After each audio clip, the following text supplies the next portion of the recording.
I never imagined that calling an AC repairman during a 115-degree heat wave would unravel everything I thought I knew about my family. At first, it was just a broken air conditioner, but what was hidden inside that system led to something far darker, something sealed behind a locked attic door for years. When the repairman looked at me and said, "Sir, this isn't just a malfunction. Someone did this on purpose," my blood ran cold. Let me tell you how a faulty AC, a message from a stranger, and 5 heavy padlocks shattered my reality and revealed the monster sleeping just steps away from me. Hey there, we're so glad you're here.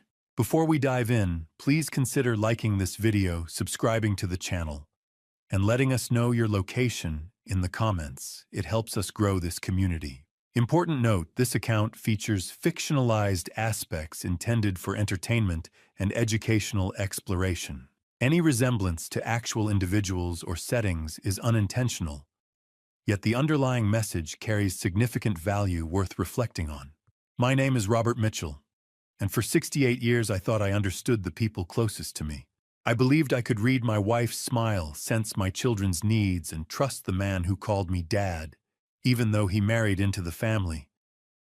I was wrong about all of it. This story begins in the spring of 2019, though I didn't know it then. My wife Linda and I had just celebrated our 40th anniversary. We'd spent 4 decades building a quiet life together in Phoenix, raising 2 kids, watching them grow, saving for retirement. I'd worked as an insurance executive for 30 years, and Linda taught elementary school until her knees gave out.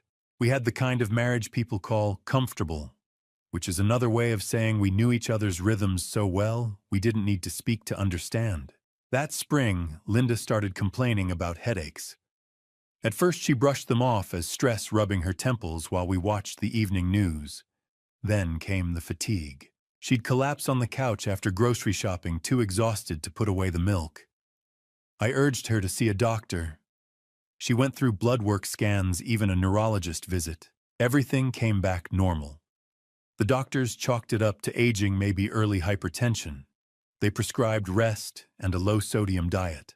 Around that same time, our air conditioning broke. In Scottsdale, Arizona, where summer temperatures climb past 115 degrees, a broken AC isn't just inconvenient, it's dangerous. I called a technician, who discovered a refrigerant leak. My son-in-law Dylan, who'd married our daughter Jessica the year before, insisted on handling the repair himself.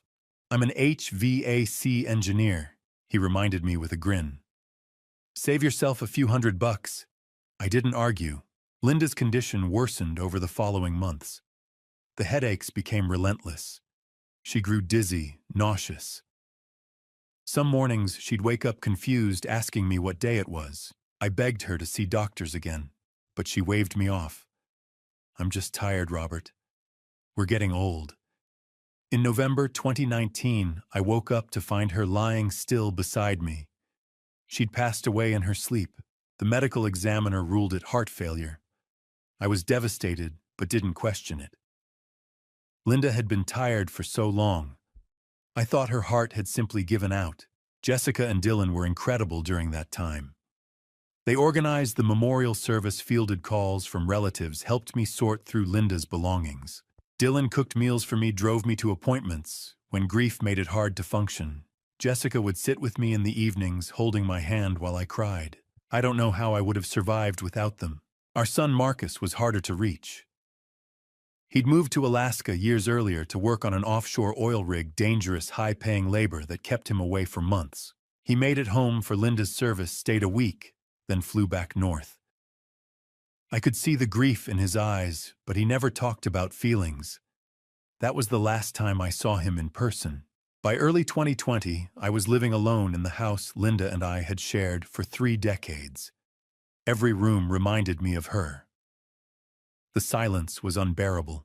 In May, Jessica suggested I move in with her Dylan and their daughter Emma. "You shouldn't be alone right now, Dad. We've got plenty of space. Dylan just finished renovating the guest room downstairs. Emma would love having her grandpa around." I hesitated. I didn't want to be a burden, but the truth was I was desperately lonely. I agreed. Their Scottsdale home was a sprawling ranch-style house with a red tile roof and desert landscaping. Emma, who was 6, was a bright, giggly girl who loved showing me her drawings and asking me to read bedtime stories. Dylan treated me with respect and kindness, making sure I had everything I needed. Jessica doted on me, cooking my favorite meals, checking in constantly. For the first time since Linda's passing, I felt a flicker of peace. Then 2 months after I moved in, Jessica called me into the living room. Her face was pale, her hands trembling. "Dad," she said, her voice breaking. "I just got a call from Marcus's supervisor. There was an accident on the rig. An explosion. They couldn't find him." I felt the floor drop out from under me. Dylan pulled up news articles on his laptop, headlines about the disaster. 7 workers lost. No remains recovered. I stared at the screen, numb. My son was gone. Dylan sent me link after link, news outlets, official statements, even a GoFundMe page for victims' families. I didn't question any of it. Why would I? Marcus worked one of the most dangerous jobs in the country. Accidents happened. Jessica and I planned a memorial service without a casket. We buried an empty box beside Linda's grave. I remember standing there staring at the 2 headstones side by side, thinking I'd lost everyone I loved most. The years that followed blurred together. I fell into a quiet routine, helping Emma get ready for school, spending afternoons reading or watching old movies, having dinner with the family each evening. Dylan continued to be attentive, always asking if I needed anything. Jessica's love was unwavering, but sometimes late at night, I'd hear strange sounds from above my room. Scratching. Footsteps. Once a low thud that made me sit up in bed. I mentioned it to Jessica the next morning. "Oh, that's just the attic," she said, laughing. "We've got mice up there. Dylan's been meaning to set traps." Another time I heard what sounded like water running through old pipes. Dylan assured me it was just the plumbing settling. "This house is almost 20 years old, Robert. Things creak."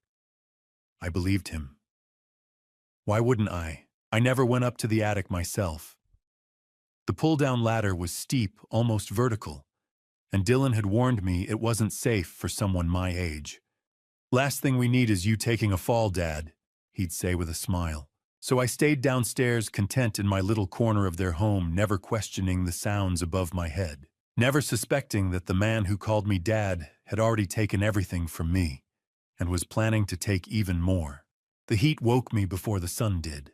I opened my eyes to a room that felt like an oven. Sweat soaked my pillow. The digital clock glowed faintly, but the house was eerily silent. No hum from the air conditioning, no cool breeze from the vent, just thick, suffocating stillness. I sat up slowly, my shirt damp against my skin. Outside, the sky was beginning to lighten, but the temperature had already climbed past 100 degrees. I shuffled to the thermostat in the hallway and tapped the screen. 89 degrees inside. The system wasn't running. I pressed buttons, toggled settings, tried restarting it. Nothing. The unit was completely unresponsive. My first instinct was to call Dylan. He'd know what to do. I dialed his number. It rang twice, then went to voicemail. I tried again. Same result. I remembered then he'd left for Houston the day before for some big work project. His phone must have died overnight. Jessica was gone too, visiting her mother in Tucson with Emma. They weren't due back until late afternoon. I was alone in a house that was quickly turning into a furnace.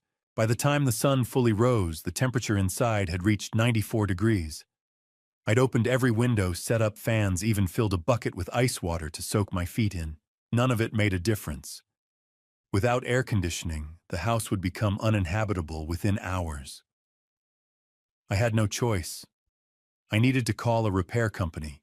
I found a local HVAC service online with good reviews and a 24-hour emergency line. The dispatcher assured me someone would arrive within the hour. I hung up feeling a small flicker of relief. Ryan Brennan arrived 45 minutes later in a white van with the company logo painted on the side. He was younger than I expected, maybe late 20s, with sandy brown hair and a tool belt slung low on his hips. He shook my hand firmly. "8 years in the trade," he said. I've seen just about every AC problem you can imagine." I liked him immediately. There was something reassuring about his confidence. He started outside, crouching beside the condenser unit in the backyard. After 15 minutes, he stood and wiped his forehead. "Compressor's fine. No refrigerant leak, no electrical issues. Whatever's wrong, it's not out here." He walked back inside, glancing up at the ceiling. "Your air handler, it's in the attic, right?" I nodded. He grabbed his tool bag flashlight and a small handheld device. "Gas detector," he explained. "Standard safety equipment." He pointed toward the hallway where the pull-down attic stairs were located. "Mind if I head up?" I hesitated. Dylan's voice echoed in my mind. How many times had he told me the attic was off-limits? "It's a mess up there. That ladder's too steep for you, Robert. Last thing I need is you hurting yourself." But standing in a house that felt like it might melt around me, Dylan's warnings seemed less important than the unbearable heat. "Go ahead," I said. "Do whatever you need to do." Ryan pulled the cord, and the attic stairs unfolded with a metallic groan. He tested the first step, then climbed up his tool bag slung over one shoulder. I heard his footsteps above me, muffled and uneven. Then after a moment, silence. I stood at the base of the stairs, staring up into the dark opening. Minutes passed. 5. 10. I started to feel uneasy. What could be taking so long? I considered calling up to him, but stopped myself. Maybe the issue was more complicated than he'd anticipated. 15 minutes had nearly passed when my phone vibrated. A text message. From Ryan. I opened it, expecting an update. But the words on the screen made my blood run cold. "Sir, there's a locked door up here, and my gas detector is going off. You need to come see this." I stared at the message, reading it twice. A locked door. In the attic, Dylan had never mentioned a door.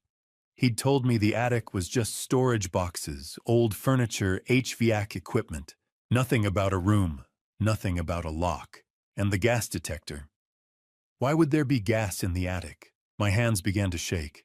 I typed back, "What do you mean, a locked door?" The response came immediately. "You need to see this yourself. Please come up." I looked at the narrow ladder, the steep angle. My knees ached just thinking about the climb. But Ryan's message sounded urgent. I took a breath, gripped the sides of the ladder, and started up. July 15th, 2023, 10:47 a.m. The timestamp on Ryan's phone read when he sent me that message. I climbed the attic stairs, and the air hit me first, hot, stale, and oddly metallic. The space was smaller than I'd imagined, the ceiling low, and sloped, illuminated only by Ryan's flashlight.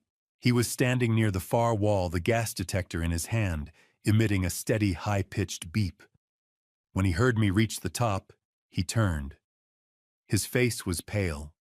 "Mr. Mitchell," he said quietly, "I need you to tell me what this is." He stepped aside, and I saw it. Behind a stack of cardboard boxes and an old metal shelf hidden from view was a door. A real door with a handle and a frame. And across the front of it, securing it shut, were 5 heavy-duty padlocks. The kind you'd use on a storage unit. The kind meant to keep something or someone locked inside. I felt the floor beneath me tilt. My vision blurred. I reached out and grabbed the nearest beam to steady myself. I don't know," I stammered. "I've never been up here." "Dylan said," Ryan interrupted me, his voice calm but tense. "Sir, my detector is picking up carbon monoxide. High levels. Whatever's behind this door, it's not safe." He pointed toward the air handler nearby. "And look at this." I followed his gaze. The metal casing had been tampered with. Fresh scratches marked the seams, and one panel was slightly askew. Ryan knelt and pried it open with a screwdriver. Inside, I could see wires, coils, and ductwork. But what caught my eye was a series of small, deliberate holes drilled into the heat exchanger, the part responsible for warming air in winter. They weren't accidental. They were precise, intentional. "This isn't a malfunction," Ryan said, his voice tight. "Someone sabotaged this. These holes let carbon monoxide leak into your ductwork." He stood and pointed toward the locked door. "And based on the dampers I'm seeing, it looks like most of that gas is being funneled into two places, your bedroom downstairs, and whatever's behind that door." I couldn't speak. My mind was racing. Dylan had worked on this system. Dylan had been up here countless times. Dylan had told me the attic was dangerous. Ryan moved closer to the door and pressed his ear against it. After a moment, he looked back at me, his expression grim. "Mr. Mitchell," he said softly, "there's someone breathing in there." I couldn't move. My legs felt bolted to the attic floor. Ryan's words echoed in my head, someone breathing in there, but my mind refused to accept it. A locked room, in the attic, with 5 industrial padlocks securing the door, and someone inside. Ryan glanced at me, his expression somewhere between concern and urgency. "Mr. Mitchell, do you know who might be in there?" I opened my mouth, but no sound came out. My throat had gone dry. I shook my head slowly. Dylan had never mentioned a room. Jessica had never said anything. For 3 years, I'd lived beneath this attic, heard strange noises, and dismissed them because I'd been told it was nothing. But this wasn't nothing. This was deliberate. This was hidden. Ryan turned back to the door, running his hand along the frame. The wood was newer than the rest of the attic cleaner, less dusty. It had been installed recently, maybe within the past few years. The padlocks hung heavy on their brackets, each one a different brand, as if whoever put them there had gone out of their way to make the door impossible to open quickly. I stepped closer, my pulse hammering in my ears. The metal shelf that had been blocking the entrance had fresh scrape marks on the floor, as if it had been moved and repositioned regularly. The door itself was plain, no window, no peephole, just smooth plywood, painted the same dull beige as the attic walls. If Ryan hadn't moved that shelf, I never would have known it existed. He knelt beside the air handler again, pointing to the damage he'd found earlier. "See these holes?" he said, his voice low and controlled. "This is the heat exchanger. When the furnace runs, it burns natural gas to heat the air. But someone drilled through it, deliberately. That means every time the system runs, carbon monoxide leaks into your ductwork." I stared at the punctured metal, my stomach twisting. "But it's summer. We're not using the heater." Ryan nodded grimly. "Right. But someone's been running it anyway. Look here." He pointed to the thermostat controls on the side of the unit. "The furnace has been manually activated. It's been cycling on and off for weeks, maybe months. And with these dampers, the CO isn't going to every room. It's being directed. 2 places, specifically downstairs to your bedroom, and through this duct into whatever's on the other side of this door." I felt the floor shift beneath me. My bedroom. The headaches I'd been having. The dizziness. The fatigue I'd chalked up to age. It wasn't age. It was poison. "How long?" I asked, my voice barely above a whisper. Ryan checked his detector again. "Based on the wear on these drill holes and the soot buildup, I'd say 2, maybe 3 months. He looked at me seriously. "Mr. Mitchell, this isn't an accident. This is attempted harm. And whoever's behind that door has been exposed to the same thing. Probably longer." I reached out and braced myself against the nearest beam. Dylan. It had to be Dylan. He was the only one who worked on the HVAC system. He was the only one who came up here. But why, and who was in that room? Ryan approached the door and knocked once firmly. "Hello, can you hear me?" His voice was calm, professional. No answer. He knocked again, louder. "If you can hear me, make a sound. Tap on the door." Anything. Still nothing. I stepped forward, my hands trembling. "Let me try." I moved beside Ryan and pressed my ear against the wood. At first, all I could hear was the pounding of my own heartbeat, but then faint and uneven, I caught it, a rasping, labored sound. Breathing. Slow. Shallow. Desperate. There," I whispered. "Do you hear that?" Ryan leaned in and nodded after a moment. "Yeah, someone's in there, and they're in bad shape." Panic surged through me. I pulled back and raised my voice. "Hello, can you hear me? If you're in there, say something." Silence. I tried again, louder, my voice cracking.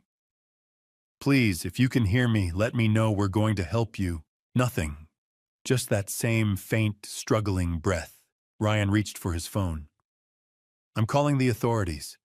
We need to get this door open, and we need medical personnel on standby. Whoever's in there might not have much time." "Wait," I said, my voice shaking.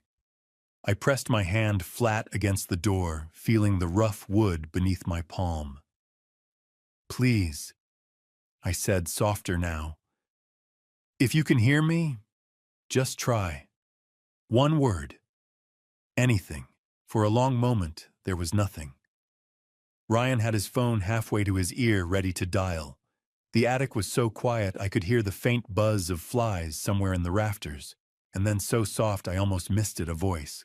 Weak, hoarse, barely human. "Dad." The word hit me like a physical blow. My knees buckled, and I grabbed the doorframe to keep from collapsing. That voice. I knew that voice. I'd heard it 1,000 times, laughing at dinner, calling me from across the house, teasing his sister. But that was impossible. That voice belonged to someone who'd been gone for 3 years, someone I'd buried in an empty grave.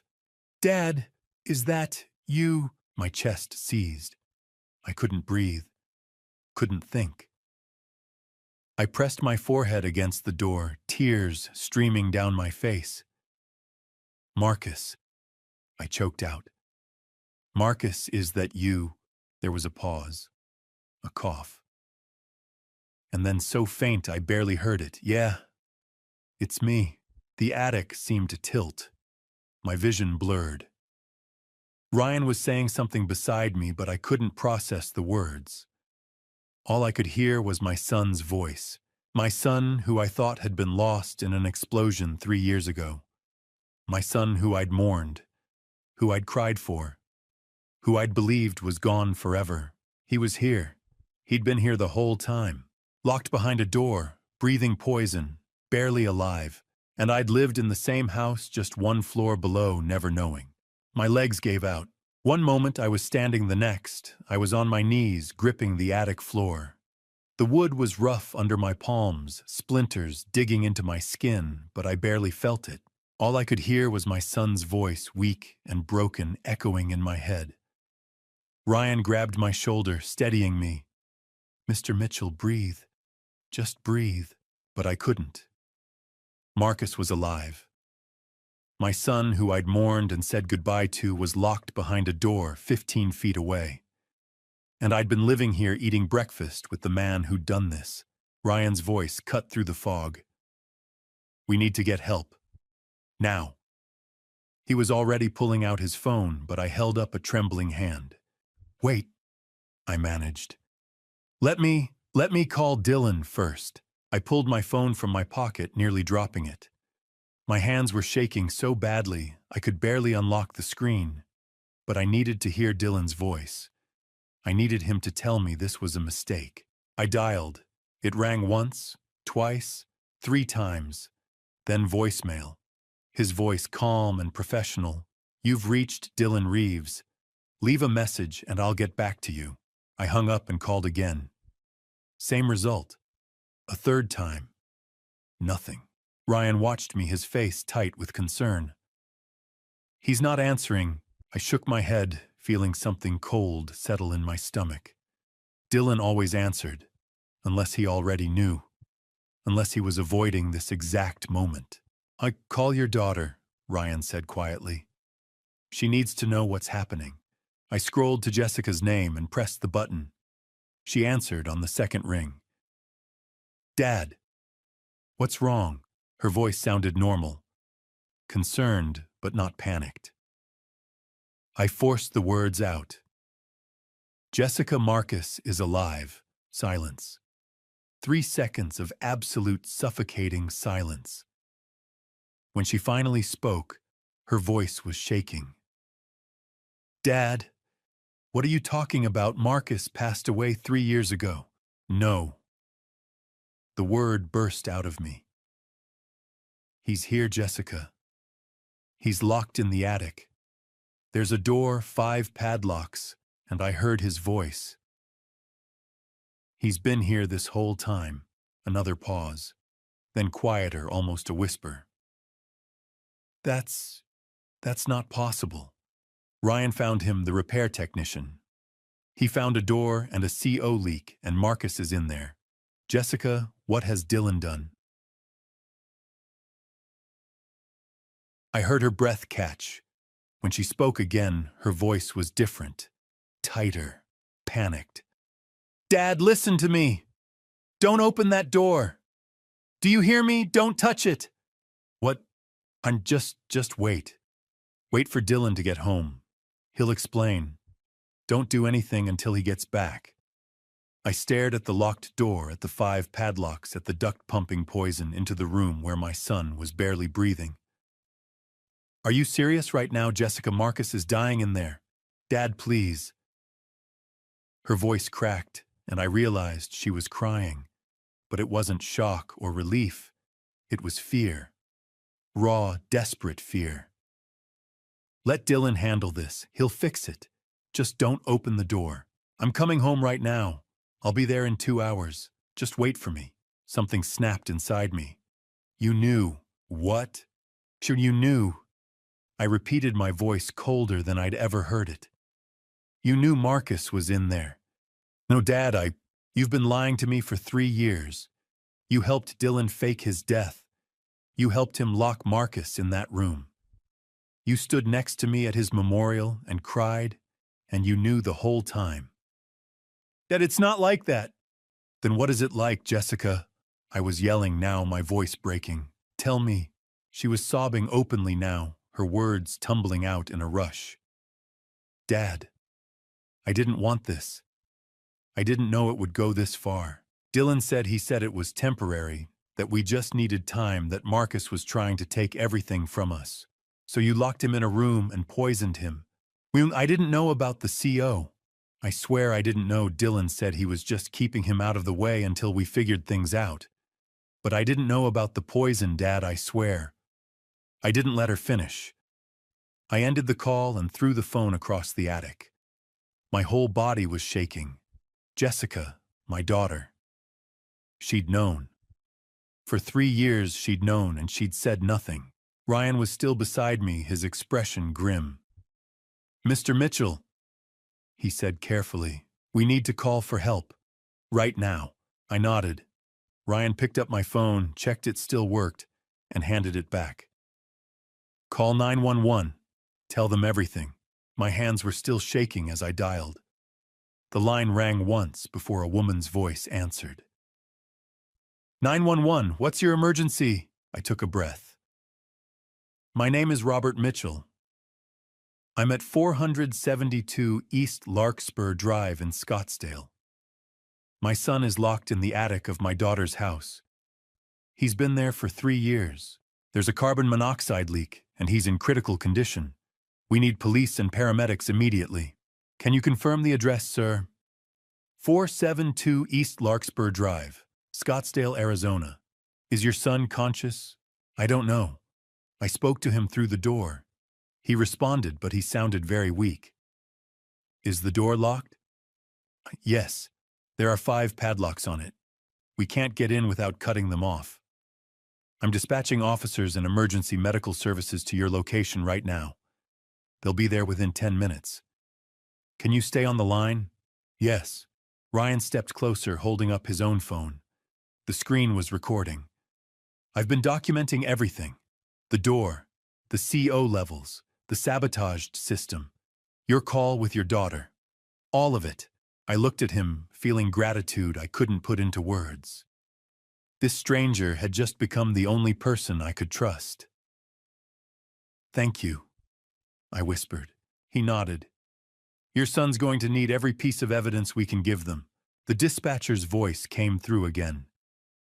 "Mr. Mitchell, are you still there?" "Yes, I'm here." "Officers are 3 minutes out. Stay where you are. Do not attempt to open the door until they arrive.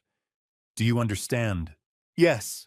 But even as I said it, I looked at the door, at the 5 heavy locks, at the duct-feeding poison into the room, at the thin strip of light beneath the frame, and I wanted nothing more than to rip it open with my bare hands. Behind that door my son was waiting, and I'd already made him wait 3 years too long. The sirens reached me first. Distant wails, cutting through the desert morning, growing louder with each passing second.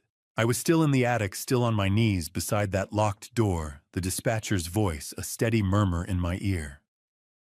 Ryan stood with his phone raised, recording. Neither of us spoke. We just waited.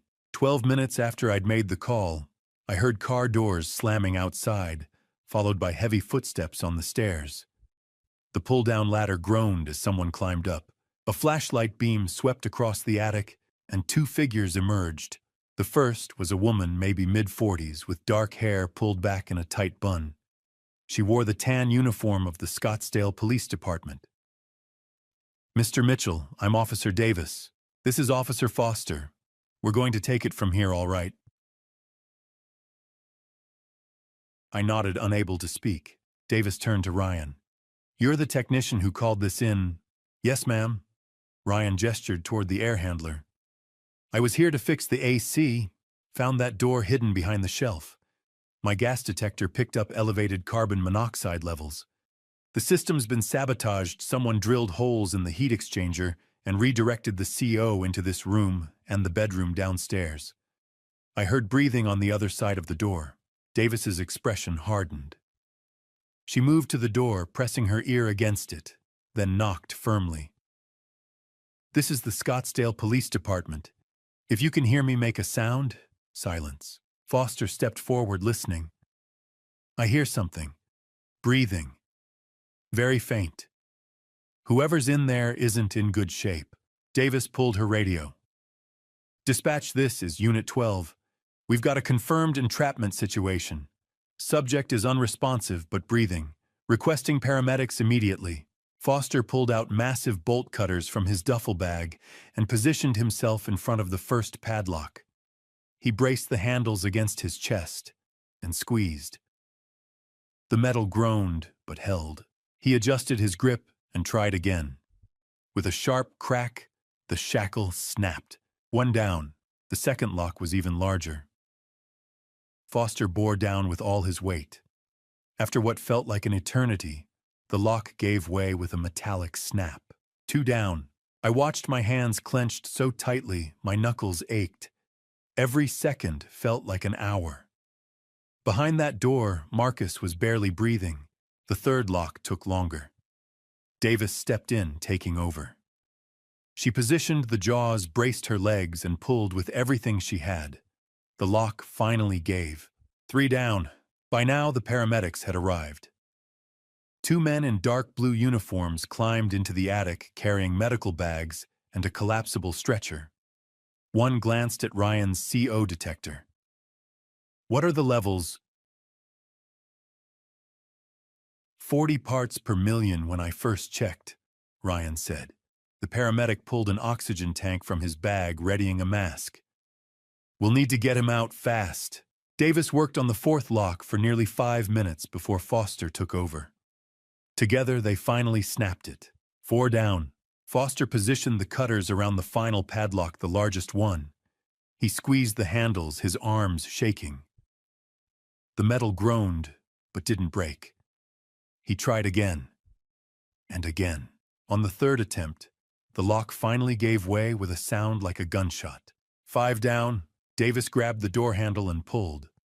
The door swung open, and the smell hit me first, stale air, sweat, something else I couldn't name. The room beyond was tiny, maybe 10 feet by 10, with no windows. In the flashlight beams, I saw him, Marcus. At first, I didn't recognize him. The figure on the narrow cot was skeletal, his skin pale and gray, his cheekbones jutting sharply beneath hollow eyes. His hair hung past his shoulders in tangled mats. His clothes hung off his frame like they were 3 sizes too large. He wasn't moving. Then I saw his chest rise and fall in shallow, uneven gasps. The paramedics pushed past me, dropping to their knees beside the cot. The older one pressed 2 fingers to Marcus's neck. Weak. Thready. We need to move fast. He fitted the oxygen mask over Marcus's face. The younger paramedic clipped sensors to Marcus's finger and chest. The screen lit up. Pulse ox is 68. BP's crashing. We need to get him to the hospital now. I stepped into the room, my legs barely holding me. Marcus's eyes flickered toward me. His lips moved, but no sound came out. I dropped to my knees beside the cot, reaching for his hand. His skin was ice cold. Marcus. I whispered, my voice breaking. It's me. It's Dad. You're safe now. His eyes closed, and I felt his hand twitch weakly in mine. The paramedic placed a hand on my shoulder. Sir, we need to move him. Step back, please. I let go as they lifted him onto the stretcher. He looked so small, so fragile. They secured straps across his chest and legs, then carried him toward the attic opening. I followed my legs, shaking, my vision blurred with tears. By the time I reached the ground floor, they were already loading Marcus into the ambulance. I climbed in beside him, gripping the edge of the bench, as the paramedic worked adjusting IV lines, checking monitors. Behind me, I heard Davis's voice. Mr. Mitchell, we're going to secure the scene. We'll need to speak with you at the hospital, and we'll need to locate your daughter and son-in-law. I looked back at her. Find them, I said, my voice hoarse. Find them both. She nodded. We will. The ambulance doors slammed shut, and we pulled away, sirens wailing. I looked down at Marcus, at the oxygen mask covering his face, at the monitor beeping steadily beside him. I reached for his hand again, holding it gently. I'm here, I whispered. I'm not leaving you again. Before I tell you the truth that shattered what little hope I had left, comment I'm still here, so I know you've stayed with me this far. And please keep in mind, the next part of this story contains some fictionalized elements meant to deepen the narrative. It may not be entirely true to real events. If you'd rather not continue, you can stop the video here. St. Joseph's Hospital rose against the Phoenix skyline like a fortress of glass and steel. They wheeled Marcus in on the stretcher, and I followed, numb and stumbling, as they rushed him through automatic doors and down fluorescent-lit hallways. A nurse stopped me at the ICU threshold. Your family waits here, sir. The doctors will update you as soon as they can. I sank into a plastic chair in the waiting room, my hands still shaking. The clock read just past noon. It felt like days had passed since I'd woken up to the broken air conditioner. Dr. Warren found me 2 hours later. She was a composed woman in her 50s with graying hair and the calm demeanor of someone who'd spent decades delivering difficult news. She sat beside me, a tablet in her hands. Mr. Mitchell, your son is stable. We've run tests, and I need to be honest about what we found. I nodded, bracing myself. His carboxyhemoglobin level, the measure of carbon monoxide in the blood, was 43% when he arrived. Anything above 40 is life-threatening. If you'd found him even a few hours later, we'd be having a very different conversation. She paused. We've started hyperbaric oxygen therapy. He'll need at least 6 hours in the chamber. Will he recover? Her expression softened. Physically, yes, with time. He's lost 62 pounds. He's severely malnourished, dehydrated, and showing muscle atrophy. Beyond that, prolonged oxygen deprivation can cause neurological damage. We won't know the full extent until he's conscious, and we can run cognitive assessments. But your son is a fighter. The fact that he's alive at all is extraordinary. I pressed my palms against my eyes. Can I see him? Once the treatment is complete, yes. 6 hours stretched into an eternity. When the nurse finally led me to his room, the sight of him stopped me in the doorway. He was propped up slightly in the hospital bed, oxygen tubes in his nose, IV lines snaking from both arms. His face was still gaunt, but his eyes were open, and they were focused on me. "Dad," he whispered. I crossed the room and dropped into the chair beside his bed, reaching for his hand. It was warmer now. "I'm here. I'm right here." Tears slipped down his cheeks. "I'm sorry. I'm so sorry. You have nothing to apologize for. This wasn't your fault." He closed his eyes for a moment, gathering strength. When he spoke again, the words came slowly. "I need to tell you what happened. Before I forget." "Take your time," I said. "I'm not going anywhere." He nodded weakly and began. July 2020. Sarah, my wife, she was pregnant. 8 months. The doctors said there were complications. She needed an emergency procedure, but our insurance wouldn't cover it. We needed $10,000. I flew out here. I didn't call ahead because I thought maybe if you saw me in person, you'd understand how serious it was. His breath hitched. I got to Jessica's house late, maybe 11 at night. Dylan answered the door. He said you were asleep, that I should wait till morning. He offered me water. I drank it. And then, nothing. My chest tightened. "He drugged you," Marcus nodded. "When I woke up, I was in that room. The attic." Dylan came in a few hours later.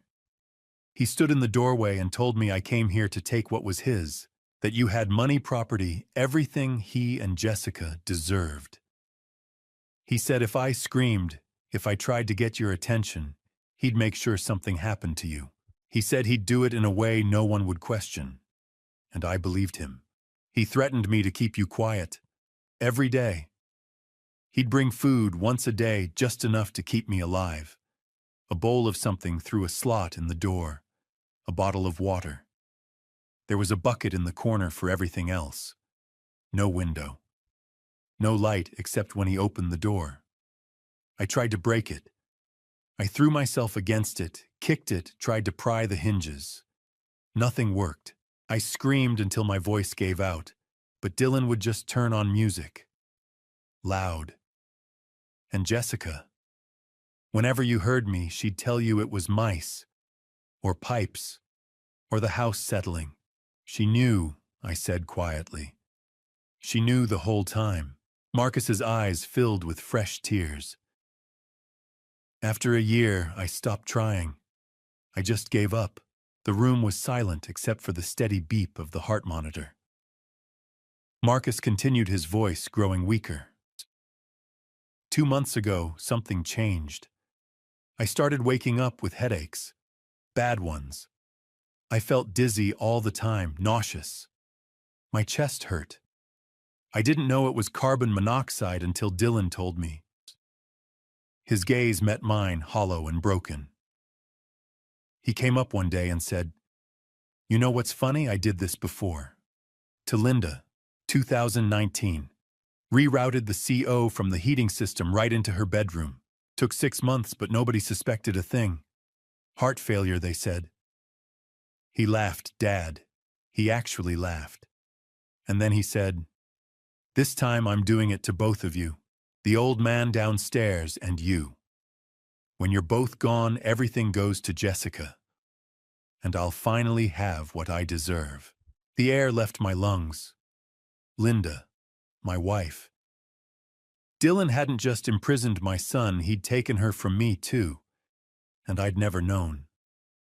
I'd trusted him. Marcus coughed, and a nurse appeared checking his vitals. "He needs to rest," she said gently. I nodded, but didn't let go of his hand. Marcus looked at me, his eyes pleading.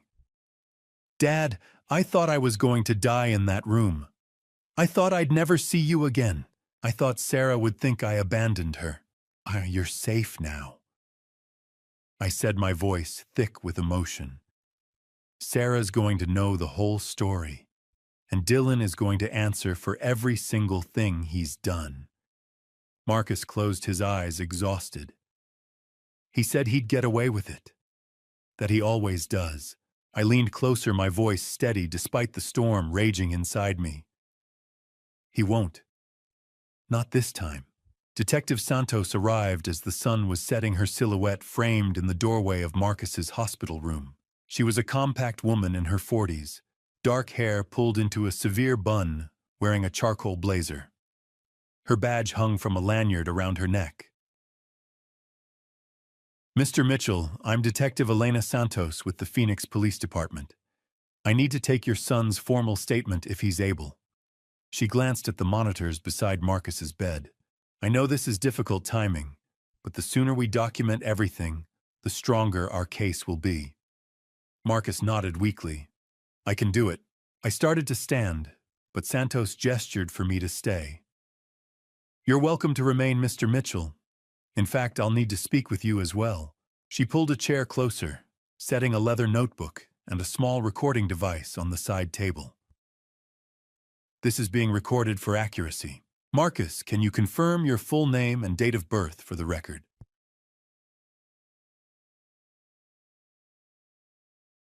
"Marcus James Mitchell, April 12, 1988.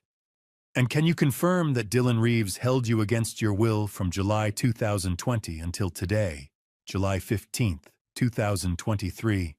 "Yes." Santos asked questions precise, methodical, and Marcus answered as best he could, his voice hoarse and faltering. When she finally closed her notebook, she turned to me. "Mr. Mitchell, I need to walk you through what we've found at the house.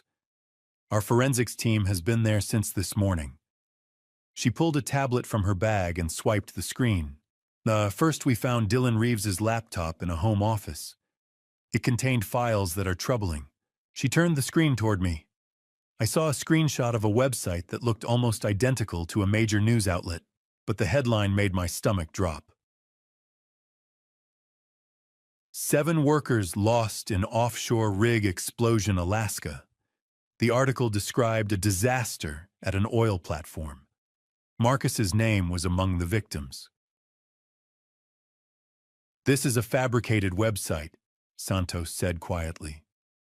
"If you look at the URL here, it's not the real site. It's cnnnews.info, not cnn.com. Dylan created at least 3 of these fake pages mimicking different outlets, all reporting the same fictional incident. He sent the links to your email in July 2020. I stared at the screen, my hands trembling. I remembered clicking those links. I remembered reading the articles and collapsing into tears. I'd believed every word. He made them himself. Yes. We found the web design software on his computer, along with drafts of the articles.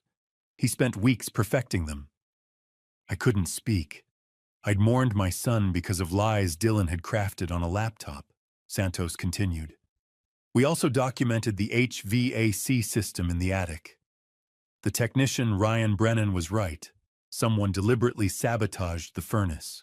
Holes were drilled into the heat exchanger, and the dampers were adjusted to funnel carbon monoxide into 2 specific areas: your bedroom and the locked room where Marcus was held. She showed me another photo. This wasn't an accident. This was attempted harm. I felt a wave of nausea. How long was it running? Based on the wear patterns and the furnace logs, it started in early May. It's been cycling on and off for the past 2.5 months. Santos's gaze sharpened.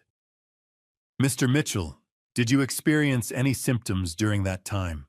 Headaches, dizziness, fatigue?" I nodded slowly. "All of those. I thought it was just I'm 68. I thought I was getting old." "You weren't getting old. You were being poisoned." Her voice was blunt. "Mr. Brennan's quick thinking saved your life. If you'd gone another week without calling for repairs, you and Marcus wouldn't have made it." I closed my eyes, the weight of that truth pressing down on me. "There's one more thing," Santos said. "We need to discuss your daughter." I opened my eyes. "Jessica." We arrested her this afternoon at Tucson International Airport. She was attempting to board a flight to Los Angeles. Santos watched me carefully. Based on the recording, Mr. Brennan provided the phone call you made to her this morning. We had probable cause to detain her. She's currently being held at the Pima County Jail awaiting transfer to Phoenix for questioning. She was trying to leave, I said more to myself than to Santos. It appears so. Whether she was fleeing or simply planning to return later, we don't know yet. But given her statements on that call, telling you not to open the door, insisting you wait for Dylan, she's at minimum an accessory to false imprisonment. I looked down at my hands, still shaking. She knew. She knew Marcus was up there, and she lied to me for 3 years. Santos didn't soften her tone. Yes, sir, she did. The room was silent, except for the rhythmic beep of Marcus's heart monitor. Santos stood tucking her tablet back into her bag. We'll continue processing the evidence. Dylan Reeves is currently in Houston, but we've issued a warrant for his arrest. U.S. Marshals are coordinating with local authorities. We'll have him in custody soon. I'm good, I said, my voice flat. Santos hesitated at the door. Mr. Mitchell, I know this is overwhelming.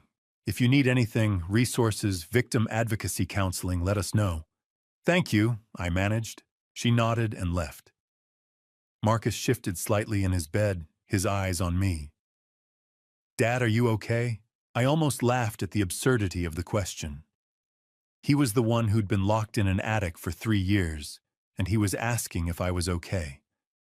I reached over and squeezed his hand gently. I will be, once this is over, but even as I said it, I knew there was one more thing I had to do. One more conversation I couldn't avoid. I looked at Marcus. I need to see Jessica. He didn't argue. He just nodded, his face pale and tired. I understand. I stood my legs unsteady and walked to the door. I found Santos in the hallway speaking with another officer. She turned as I approached. Detective, I need to see my daughter. Can you arrange that? Santos studied me for a long moment. Finally, she nodded. I'll make it happen. But Mr. Mitchell, be prepared. She's not in a good state, and whatever she says to you, it might not be what you want to hear. I know, I said, but I need to hear it anyway. 2 days after Marcus woke up, I found myself standing outside the Phoenix Police Department headquarters, staring at the glass doors as if they might swallow me whole. I'd driven here alone, refusing Santos's offer to have an officer pick me up.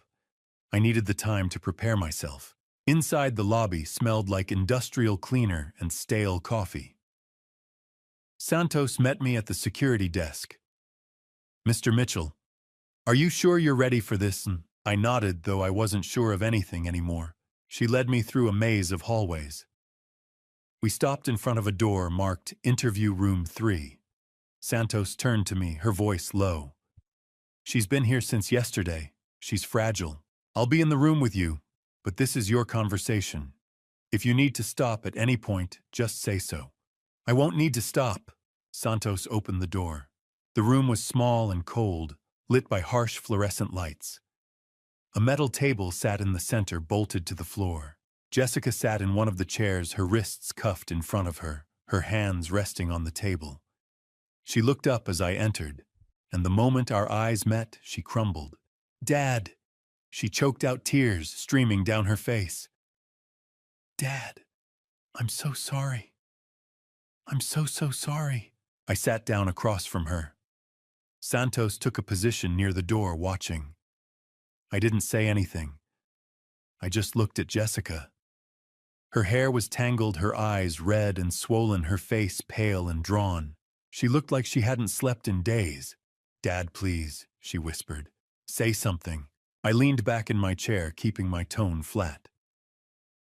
Did you know Marcus was locked in the attic for 3 years? She flinched. Her gaze dropped to the table. Yes, she whispered. I knew, and you said nothing. I couldn't. You couldn't. I cut her off, my voice rising. You couldn't pick up a phone, couldn't tell me, couldn't call the authorities. Dad, you don't understand. Then make me understand, Jessica. I leaned forward. Explain to me how you let your brother rot in a locked room while you lived downstairs and lied to my face every single day. She sobbed, her shoulders shaking. Dylan said it was temporary. He said Marcus showed up trying to manipulate you, trying to get money he didn't deserve. He told me he just wanted to keep Marcus out of the way for a little while. He said he'd let Marcus go. I thought it would be a few weeks. I didn't know it would turn into years. And when it did turn into years, when did you decide to say something? Her face crumpled. I was scared. Of what? Of Dylan. He told me if I said anything, if I went to the police, he'd hurt you. He'd hurt Emma. He said he'd make it look like an accident. I was terrified, Dad. I didn't know what to do. I stared at her.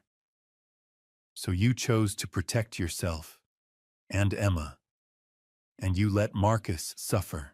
I didn't have a choice. You always have a choice. My voice was ice. You chose to lie. You chose to cover for him. You chose to tell me those sounds in the attic were mice. You chose to let your brother starve while you pretended everything was fine. She was crying so hard now she could barely speak. I know. I know I was wrong. I know I'm a coward. But Dad, you have to believe me. I love you. I love Marcus. Dylan lied to me from the very beginning. He made it sound like Marcus was the bad guy, and I believed him. I was so stupid. Santos stepped forward. Jessica, did you help Dylan create the fake news articles about Marcus's accident? Jessica's head snapped up. No, I didn't know anything about that. I didn't even know he'd done it until you showed me the evidence yesterday. Santos made a note.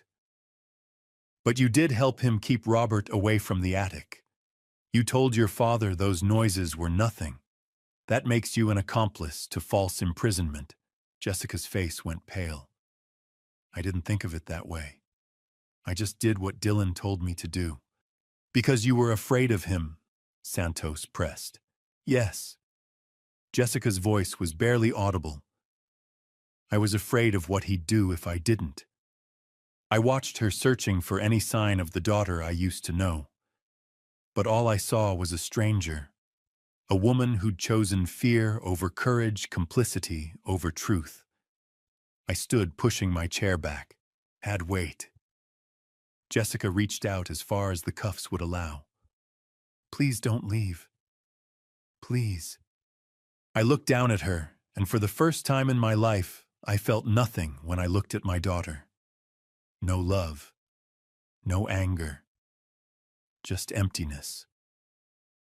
You're right about one thing, Jessica. You are a coward. Her face twisted in pain, fresh tears spilling over. Dad, please. I turned to Santos. Where is Dylan? Santos's expression darkened. We don't know. After Jessica was arrested, someone must have tipped him off. He was supposed to return from Houston yesterday, but he never showed up. His phone's off and his credit cards haven't been used. We've issued a warrant and the U.S. Marshals are actively searching, but right now he's in the wind. So he's running. It looks that way. I glanced back at Jessica one last time. She was slumped in her chair, sobbing into her cuffed hands. I felt a flicker of something, pity maybe, or grief for the daughter I'd lost. But it wasn't enough to make me stay. I walked to the door, and Santos followed, leaving Jessica alone in that cold room. In the hallway, I stopped leaning against the wall. Santos stood beside me. Are you all right, Mr. Mitchell? No, I said honestly. But I will be. Once Dylan's caught. Santos nodded. We'll find him. I promise you that. I hoped she was right. Because Dylan Reeves had taken everything from me, my wife, my son's freedom, my daughter's integrity, my peace of mind. And I wasn't going to rest until he answered for all of it. 5 days crawled by like years. I stayed at the hospital sleeping in the chair beside Marcus's bed when exhaustion finally dragged me under, waking every few hours to the beep of monitors and the soft shuffle of nurses checking vitals. Marcus was improving slowly, painfully, but he was alive.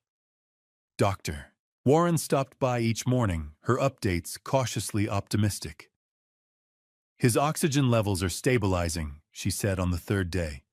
But Mr. Mitchell, you need to prepare yourself. Even with the best care, he's looking at 6 months of recovery. Maybe longer. And there's still a risk of permanent neurological damage. We won't know the full extent until he's strong enough for cognitive testing. I nodded, barely hearing her. My mind was elsewhere. On Dylan. On the fact that he'd vanished the moment Jessica was arrested, like smoke slipping through a closing fist. Santos called me every evening with updates, though. For the first few days, there was nothing to report. We've issued a nationwide warrant, she told me on the second night. His credit cards haven't been used. His phone's off. We're coordinating with the U.S. Marshals and the FBI. He can't stay hidden forever. But each day that passed without news felt like a failure. Dylan was out there somewhere free while Marcus lay in a hospital bed fighting for every breath. It wasn't right. It wasn't justice. On the fourth day, I sat beside Marcus and watched him sleep. His face had lost some of its grayness, and the tremors that had racked his body the first 2 days had eased. But he still looked fragile, like a strong wind might carry him away. I reached over and took his hand gently. "I'm still here, son," I whispered. "And I'm not going anywhere until this is finished." His fingers twitched in mine and his eyes fluttered open. "Dad," he rasped, his voice barely audible. "Did they find him?" "Not yet," I admitted. "But they will." Marcus closed his eyes again, his breathing shallow. "I'm scared he'll get away." "He won't," I said, though I wasn't sure I believed it. "You just rest. Let me worry about Dylan." That night, I couldn't sleep. I paced the hospital hallways, my phone clutched in my hand, waiting for it to ring. Waiting for Santos to tell me they'd found him. Waiting for something, anything, to break the suffocating weight of uncertainty. The call came the next morning. I was sitting in the cafeteria forcing down coffee that tasted like burnt rubber when my phone buzzed. Santos's name lit up the screen. I answered before the second ring. "Did you find him? We've got a lead." Her voice was tight with controlled urgency. "Dylan's phone pinged near Nogales about an hour ago. That's a border town south of Tucson. FBI thinks he's trying to cross into Mexico." I stood so fast, the chair scraped loudly across the floor. "Is he still there?" "We've alerted Border Patrol. They're setting up checkpoints at every crossing in the area. If he tries to go through, they'll stop him." U.S. Marshals are en route as backup. We're not letting him slip through. I'm coming down there. "Mr. Mitchell, I don't think I'm coming." I repeated, my voice hard. "I need to see this." There was a pause on the other end. Then quietly, "All right, but stay back. Let us handle it." I didn't wait for her to change her mind. I told the nurse at Marcus's station where I was going, left a note in case he woke up, and drove south. Nogales was nearly an hour and a half away, but I made it in under 90 minutes, speeding down I-19 with my hands locked on the wheel and my jaw clenched so tight my teeth ached. By the time I reached the border checkpoint, the sun was high and merciless, baking the asphalt until it shimmered. The area was swarming with law enforcement, Border Patrol SUVs, unmarked FBI vehicles, and Santos, standing near a cluster of agents, her arms crossed as she spoke into a radio. She saw me pull up and walked over, her expression unreadable. "He's in custody," she said before I could ask. "Border Patrol stopped him 20 minutes ago at the pedestrian crossing. He was trying to walk into Mexico using a fake ID. I let out a breath I didn't know I'd been holding. "Where is he?" Santos nodded toward a holding area near the checkpoint, a small fenced enclosure where a figure sat on a bench, wrists cuffed behind his back. Even from a distance, I recognized him. Dylan. His head was bowed, his shoulders slumped, but it was him. Can I talk to him? I asked. No. Santos's voice was firm. He's being processed. Once we transfer him to the Pima County Jail in Tucson, he'll be held there until we can extradite him to Phoenix. You'll have your chance to face him in court. But not here. Not now. I stared at Dylan's hunched form, feeling a cold, hollow rage settle in my chest. He looked small, pathetic, nothing like the man who'd smiled at me over breakfast, who'd called me dad, who'd locked my son in an attic and poisoned my wife. He almost made it, I said quietly. If you'd been 10 minutes later. But we weren't, Santos said. He's done running. I wanted to believe her. But as I watched Dylan sit there cuffed and silent, I couldn't shake the feeling that this wasn't over. Not yet. Santos's phone buzzed, and she glanced at the screen. Mr. Mitchell, there's something else we need to discuss. Our financial team has been digging into Dylan's records, and we've found something significant. Can we talk back at the station? I tore my gaze away from Dylan. What did you find? She hesitated, then said, a very large amount of debt. The kind that gives someone a powerful motive for what he did. I followed her back to her car, my mind racing. Debt. Money. It always came back to money. As we drove north toward Phoenix, Santos explained what her team had uncovered: credit card statements, loan documents, wire transfers to shadowy accounts. By the time we reached the city, I understood. Dylan hadn't just been cruel, he'd been desperate. And desperation, I was learning, could turn a man into a monster. Santos's office was a cramped space on the 3rd floor of the Phoenix Police Department, crammed with filing cabinets and stacks of case folders. She gestured for me to sit, then opened her laptop and turned it toward me. Spreadsheets, rows of numbers, dates, transactions. My stomach tightened. Mr. Mitchell, I want to walk you through what we found when we dug into Dylan Reeves's financial history. She clicked through several tabs. This is going to be difficult to hear, but it's important you understand exactly why he did what he did. I nodded, bracing myself. She pulled up a document, a loan agreement. Dylan borrowed money from an organization called Kozlov Capital. We believe it's a front for an illegal lending operation.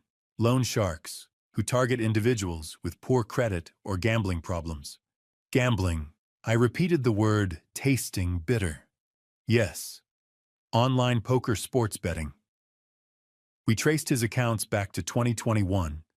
In the first 6 months alone, he lost over $40,000.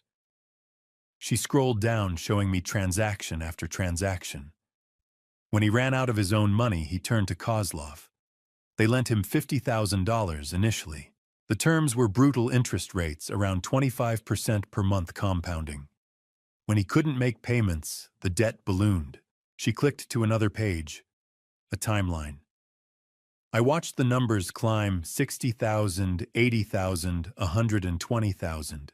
By 2023, the figure had reached $380,000. I stared at the screen, unable to process the enormity of it. Santos opened an email folder. Messages from anonymous sender addresses. She scrolled through them. Friendly reminder. Payment overdue. Final notice. And then dated May 10th, 2023. Last chance. She clicked it open. The message was short. You have 30 days. Pay or consequences. We know where your family lives. I felt my hands curl into fists. They threatened Jessica, Emma, yes, and Dylan panicked. Santos pulled up a calendar marking dates with red highlights. May 2023, the same month he received this threat, is when the furnace in your daughter's attic was sabotaged. The carbon monoxide poisoning began exactly 2 weeks after this email. The pieces clicked into place. He needed money fast, and the only way to get it was... Your estate, Santos finished. We estimate your total assets at around $8 million. Under Arizona law, if you passed away without a will, Your estate would be divided among your surviving children. Marcus was supposed to be gone. That left Jessica as the sole heir, and Dylan controlled Jessica. Santos nodded. We found joint bank accounts, credit cards in both their names. If you had passed away, Jessica would have inherited everything, and Dylan would have had access to it. I leaned back, feeling the weight settle over me like a suffocating blanket. So when Marcus showed up in July 2020, Dylan saw him as a threat. If Marcus was alive, the inheritance would be split 50-50. Dylan couldn't risk that, so he imprisoned him. She pulled up another document. So initially we think Dylan planned to keep Marcus locked up until you passed away naturally. Once you were gone and Jessica inherited, Dylan could have dealt with Marcus however he wanted. But he didn't wait. I said, my voice hollow. No, because in May 2023, Kozlov gave him a deadline. 30 days. Dylan couldn't wait for you to pass away on your own. He needed the money immediately. So he escalated. He started poisoning you both slowly enough that it wouldn't raise immediate suspicion, but fast enough that he hoped you'd both be gone within weeks. I pressed my palms against my eyes. Linda's headaches, Marcus's 3 years of hell, my own dizziness, the fatigue I'd blamed on age. All of it deliberate. All of it calculated. He was going to end us both. For money. For money, and to save himself from Kozlov. Santos closed the laptop. Mr. Mitchell Dylan Reeves is a man who was in over his head. But that doesn't excuse what he did. It explains it. And it gives us a clear motive for prosecution. I looked up at her. What happens to Dylan now? He'll be arraigned in Phoenix within the week. The charges are extensive false imprisonment, attempted harm, fraud, conspiracy. With the evidence we have, he's looking at life in prison without the possibility of release. She paused. There's one more thing. I waited, feeling fresh dread. Santos reached for a physical file and opened it. She slid a sheet of paper across the desk to me. It was a court order. I scanned the text, catching phrases like exhumation authorized and forensic examination. What is this? I asked, though part of me already knew. Mr. Mitchell, based on Marcus's testimony, specifically Dylan's confession about your wife, we obtained permission to exhume Linda's remains. The room seemed to tilt. You dug up my wife. We had to. If Dylan poisoned her the same way he tried to poison you and Marcus, there would be traces in her tissue. Hairbone even after 4 years. We needed to confirm. And my voice barely worked. Santos met my eyes, her expression somber. We'll have the results within 48 hours. But Mr. Mitchell, if Dylan did what Marcus said he did, we'll be adding another charge to his case, and your wife's passing won't remain listed as heart failure. It'll be reclassified. I couldn't speak. Couldn't move. Linda. My Linda, who'd complained of headaches and exhaustion, who'd trusted Dylan to fix the air conditioning, who'd gone to sleep one night and never woken up. She'd been taken from me, and I'd never known. Santos stood, placing a hand on my shoulder. I'm sorry. I know this is unbearable, but the confirmation will give you closure, and it'll ensure Dylan answers for everything he's done. I nodded numbly, staring at the court order. 48 hours. In 2 days, I'd know for certain. Thank you, I managed. Santos squeezed my shoulder. We'll call you as soon as the results come in. In the meantime, go be with your son. He needs you. I left the station in a daze, the court order folded in my pocket. The city was bright and hot, but I felt cold, hollow. By the time I reached my car, I realized I was shaking. Not from fear, from rage. Dylan Reeves had taken everything, and now I was going to make sure he paid for it. A week later, I stood at the edge of Desert View Cemetery, under a sky so blue it hurt to look at. The sun beat down on rows of headstones, bleaching the granite white. Linda's grave was near the back, beneath a mesquite tree that offered no shade. I'd chosen this spot 4 years ago because it was quiet, peaceful. Now it felt like a crime scene. The forensic team worked methodically, men and women in white suits moving around the excavation site with clinical precision. I stayed back 50 feet away, my hands shoved deep in my pockets. Santos stood beside me silent. She'd asked if I wanted to leave. I'd said no. I owed Linda this. I owed her my presence even now. It didn't take long. The casket was lifted, carefully placed onto a transport vehicle, and driven away for analysis. I didn't see her. Didn't want to. The Linda I wanted to remember was the woman who laughed at bad jokes, who planted tomatoes in our backyard every spring, who held my hand during movies. 2 days later, I was sitting in the chair beside Marcus's bed, watching the sun set through the window when my phone buzzed. Santos's name appeared on the screen. I answered immediately. "Mr. Mitchell," she said, her voice steady but heavy. "The lab results are in." I closed my eyes. "Tell me." The analysis of Linda's hair and bone tissue shows elevated levels of carbon monoxide. There's a pattern of accumulation over approximately 6 months in 2019. The levels are consistent with chronic low-dose exposure, exactly what we found in your case and Marcus's. She paused. "Mr. Mitchell, your wife was poisoned. Slowly, deliberately. Over the course of half a year, I felt my legs go weak, and I gripped the armrest of the chair. Marcus's eyes were on me, wide and worried. How?" I managed. "Chapkitikiai? We believe Dylan sabotaged the HVAC system in your home back in 2019, before you moved in with him and Jessica. He drilled holes in the heat exchanger and redirected CO into Linda's bedroom. It would have been nearly undetectable, just enough to cause symptoms like headaches and fatigue. Over time, the exposure weakened her, and one night the levels peaked. She passed away in her sleep. The medical examiner ruled it heart failure, which isn't uncommon in cases of severe CO poisoning. Without a specific CO test, there was no way to know. I thought back to that year. Linda complaining of headaches. The doctor visits that led nowhere. And Dylan, who'd come over to help with the air conditioning, who'd asked how Linda was feeling. He was checking on her. I said, my voice hollow. Making sure it was working. "Yes," Santos said quietly. He was monitoring the process. "What?" The word came out as a rasp. "Why, Linda?" "We believe it was a test run. Dylan married Jessica in 2018, just a year before Linda passed away. At that point, he was already in debt. If Linda passed, you'd be alone, vulnerable. He could position himself as the caring son-in-law, gain your trust, and eventually gain access to your finances. And by taking Linda first, he learned how to use CO as a weapon. He perfected his method." I pressed a hand to my face, trying to hold myself together. I let him practice on my wife. I invited him into our home. I thanked him for fixing the air conditioning.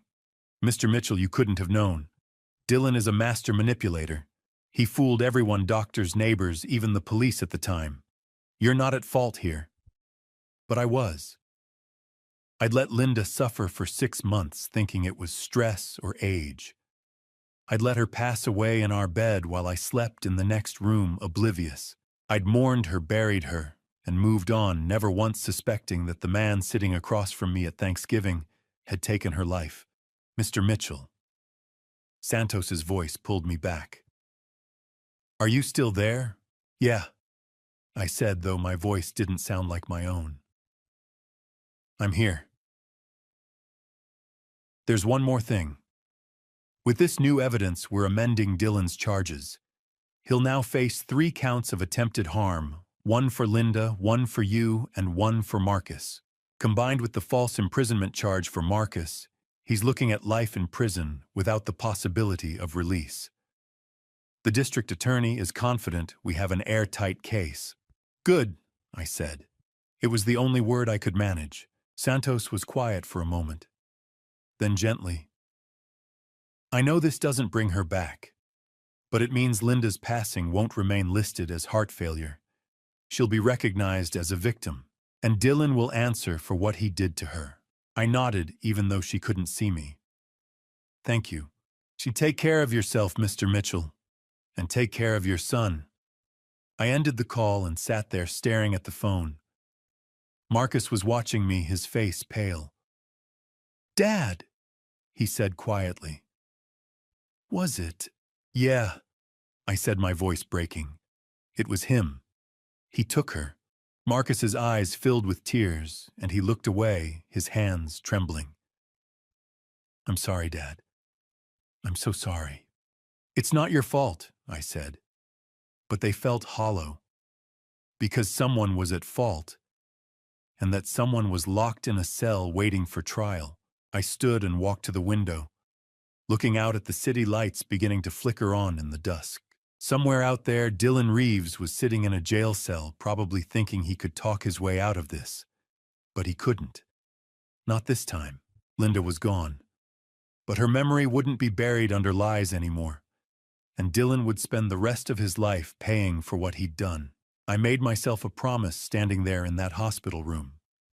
I'd see this through. I'd sit in that courtroom, look Dylan in the eye, and watch him lose everything. For Linda, for Marcus, for all of us. The call came on a Tuesday morning, a week after Dylan's arrest. I was making coffee in the small kitchenette of the extended stay hotel where I'd been living. I couldn't bring myself to go back to Jessica and Dylan's house. My phone buzzed on the counter. Unknown number. I almost didn't answer, but something made me pick up. Mr. Mitchell. The voice was male calm with a faint accent I couldn't place. Your son-in-law owes us $380,000. I froze, the coffee pot still in my hand. Who is this? That doesn't matter. What matters is that Dylan Reeves cannot pay his debt. He's in custody, and his assets are frozen. Which means the debt transfers to his family. To you. I don't owe you anything. I said, my voice sharper than I intended. Chick, you will. You have 7 days to arrange payment. If you don't, there will be consequences. We know where you are, Mr. Mitchell. We know where your son is. There was a pause. St. Joseph's Hospital, room 314. He's recovering nicely, I hear. It would be unfortunate if something interrupted that recovery. The line went dead. I set the phone down carefully, my hands trembling. Then I called Santos. She answered on the second ring. Mr. Mitchell, what's wrong? I told her about the call, every word I could remember. When I finished, there was a long silence. That's Kozlov, she said finally. We've been investigating them.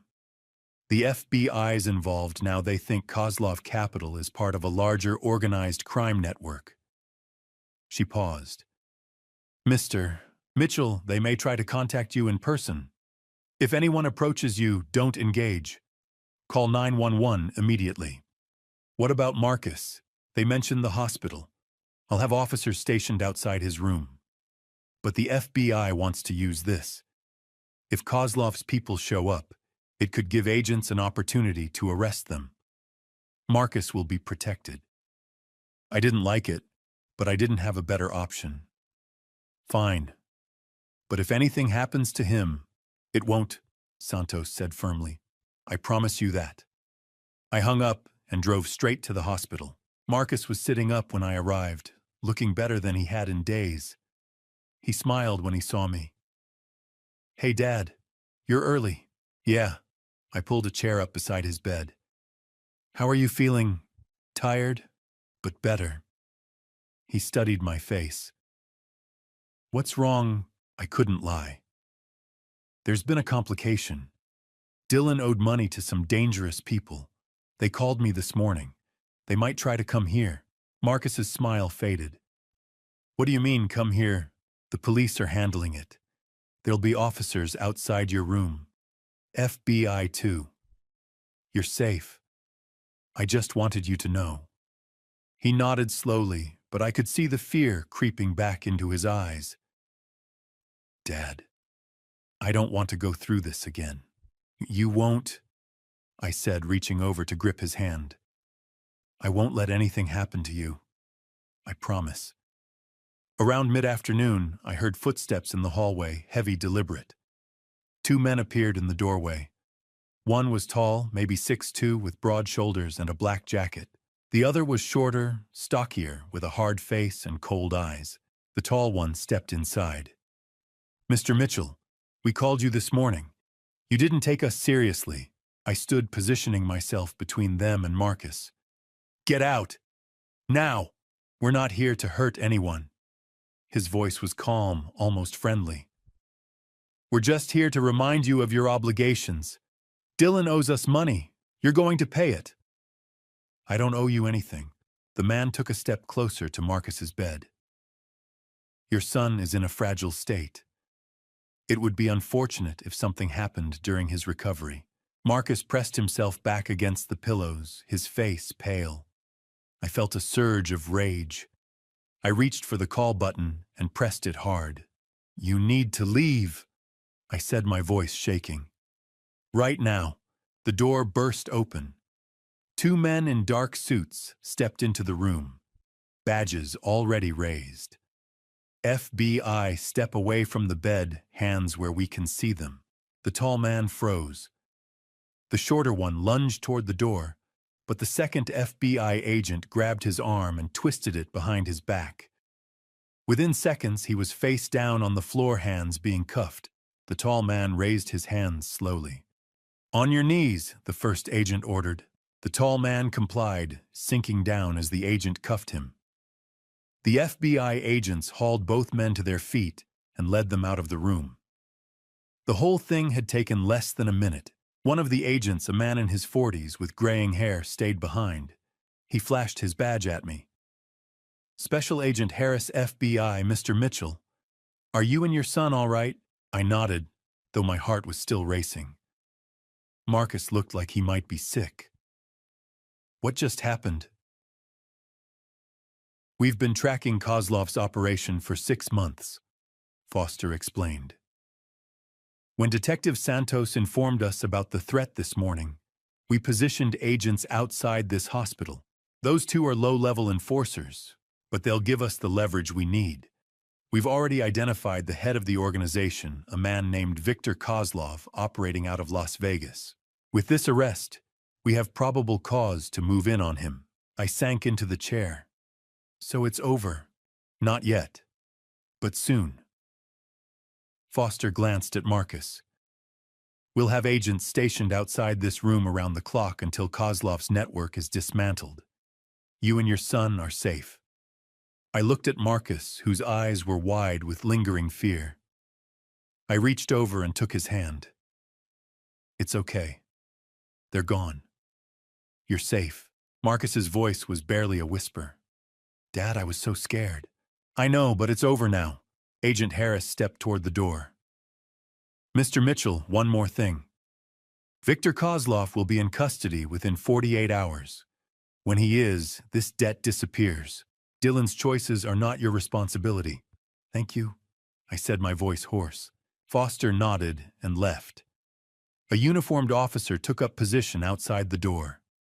I stayed beside Marcus, holding his hand until his breathing slowed. "Dad," he said after a long silence. "Yeah, I don't think I can take much more of this." I squeezed his hand gently. "You won't have to. We're almost through it. I promise." The call came a week later, early in the morning, while I was making breakfast in the safe house kitchen. Marcus was still asleep. He slept a lot these days, his body recovering slowly from 3 years of hell. When my phone buzzed and I saw Santos's name, I knew immediately it was bad news. "Mr. Mitchell," she said, her voice tight. "Dylan escaped." I set down the spatula, my hand suddenly unsteady. "What do you mean escaped?" "This morning during transport from Pima County Jail to Phoenix. He was being moved for his arraignment. The van was on I-10 when a semi-truck rear-ended it. Hard enough to cause a pileup. In the chaos, officers securing the scene, paramedics arriving, Dylan slipped away. He was still cuffed, but we found the cuffs cut about a quarter-mile down the road. Someone had tools waiting. I pressed my hand to the counter. How is that possible? You said he'd be transferred safely. We believe it was orchestrated, Santos said, frustration in her voice. The truck driver fled the scene before officers could question him. We're investigating whether Kozlov's network helped facilitate the escape. Either way, he had help. So he's out there right now. Yes. Every agency in the state is looking for him. FBI, U.S. Marshals, Border Patrol, Arizona DPS. But until we locate him, you and Marcus are at serious risk. We're moving you to a secure location immediately. I looked toward the hallway where Marcus's bedroom door was still closed. When? Within the hour, Packlight. Agents are already en route. Agent Harris and a woman I hadn't met before, Agent Rachel Morales, arrived 40 minutes later. They moved us quickly and quietly, loading Marcus into a wheelchair and driving us to a nondescript apartment complex in North Phoenix. The unit was on the ground floor with reinforced doors and blackout curtains already drawn. Foster walked us through the security protocols. 2 agents will be stationed outside at all times. Don't answer the door unless you hear the code phrase, Phoenix Sunrise. Oh, if you need anything, call this number. He handed me a burner phone. Marcus sat in the wheelchair staring at the floor. He hadn't said a word since we left. I crouched beside him. You okay? He looked up at me, his face pale. Dad, what if he finds us? I wanted to tell him that was impossible. But the truth was, I didn't know. Dylan had fooled everyone for years. He'd taken my wife's life without anyone suspecting. He'd locked my son in an attic. And now he was out there desperate and dangerous. He won't, I said, my voice more confident than I felt. The FBI knows what they're doing. We're safe here. Marcus nodded, but I could see the fear in his eyes. That night, I couldn't sleep. I sat in the small living room, the burner phone on the coffee table, waiting for it to ring. Waiting for Santos to call and tell me they'd found him. But the call didn't come. 2 days passed. Marcus improved slightly. He could walk short distances now without the wheelchair. We spent most of our time sitting in silence, the TV on, but neither of us really watching. Agent Morales checked in twice a day, offering no updates. Still searching, was all she'd say. On the 3rd morning, the burner phone finally rang. Mr. Mitchell. Santos's voice was strained. We've discovered something. Dylan had a contraband phone smuggled into the jail before his escape. He used it to contact Jessica. My chest tightened. When? Yesterday. We traced the call, but he'd already ditched the phone. He demanded $50,000 from her, enough to disappear. Jessica refused, told him she's in custody, has no access to money. And, Santos hesitated. He threatened her. Specifically, he threatened Emma. The room seemed to tilt. Emma, Jessica's 6-year-old daughter. My granddaughter. What did he say? He told Jessica, I know where Emma is. I know she's with your mother. If you don't get me that money, I'll find another way to get it. We think he plans to use Emma as leverage, either to extort money from you or to force Jessica to cooperate. I stood, my legs shaking. Where is Emma right now? She's safe. She's at Jessica's mother's house in Tucson. We have 2 plainclothes officers stationed there around the clock. Emma doesn't know about the threat. She thinks she's just visiting her grandmother. But Mr. Mitchell Dillon won't get to her. I promise you that. You promised he'd be safely transferred to Phoenix. I said, my voice harsher than I intended. Look how that turned out. Santos was quiet for a moment. You're right. I can't make guarantees, but we're doing everything we can. Dylan is desperate, which means he's more likely to make a mistake. We'll catch him. I ended the call and sank back onto the couch, my head in my hands. Marcus was standing in the hallway watching me. Dad, he said quietly. What happened? I told him. About the phone, about Emma, about Dylan's threat. Marcus's face went white. "He's going after a little kid.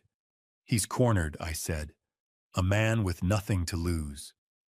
Marcus sat down beside me, his hands trembling. "What do we do?"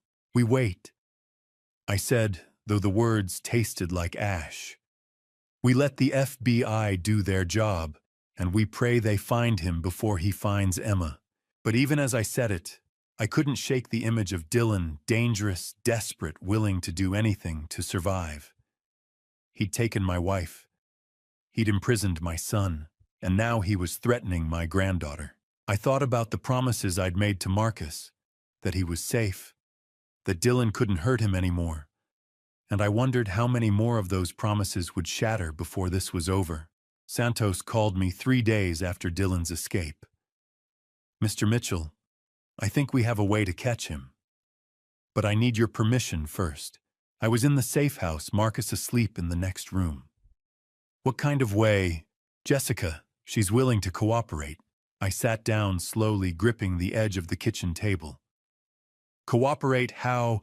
Dylan contacted her again. "He's desperate for money. We want to use that. Jessica will agree to meet him hand over cash.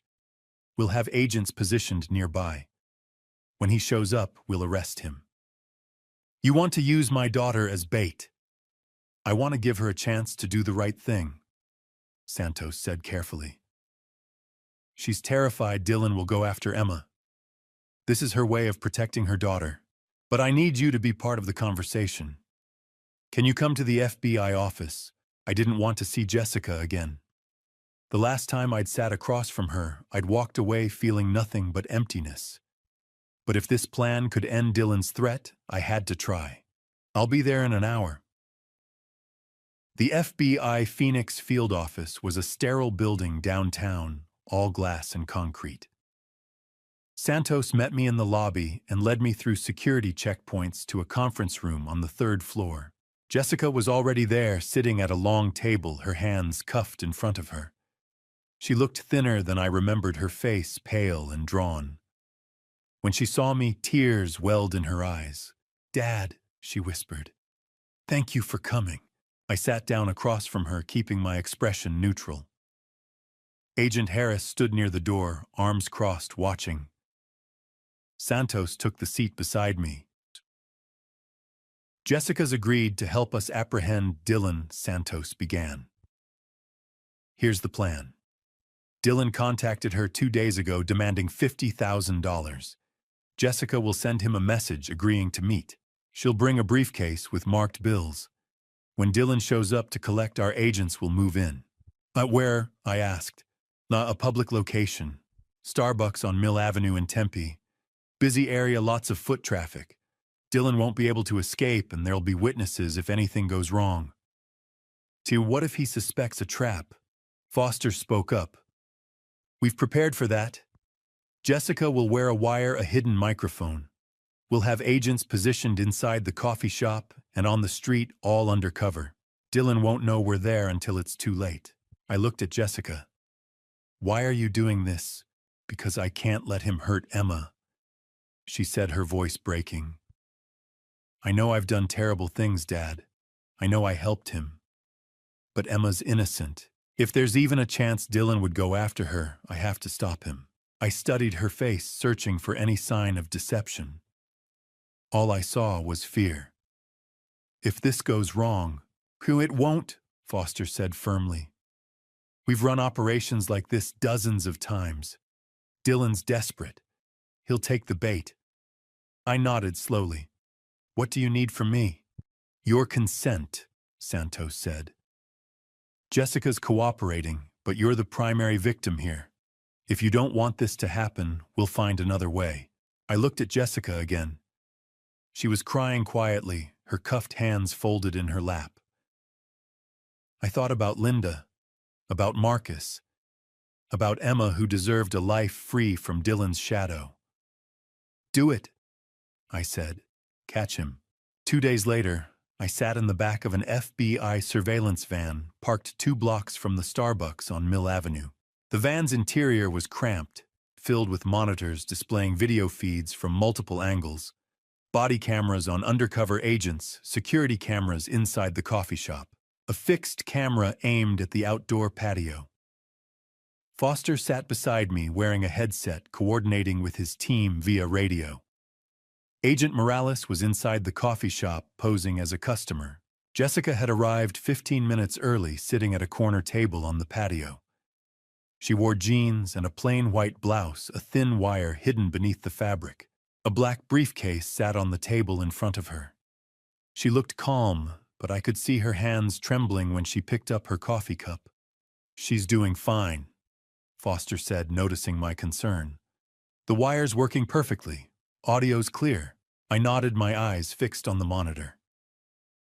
Around Jessica, the patio was busy, college students with laptops, couples talking over iced drinks, a man reading a newspaper. All of them were FBI agents. The barista inside was an agent. Even the couple walking a dog past the window were agents. Dylan wouldn't stand a chance.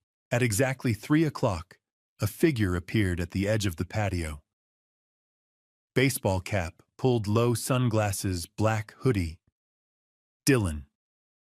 I felt my chest tighten. He walked slowly, scanning the area, then sat down across from Jessica. She said something I couldn't hear over the ambient noise, but Foster adjusted the audio feed, and her voice came through clear and steady.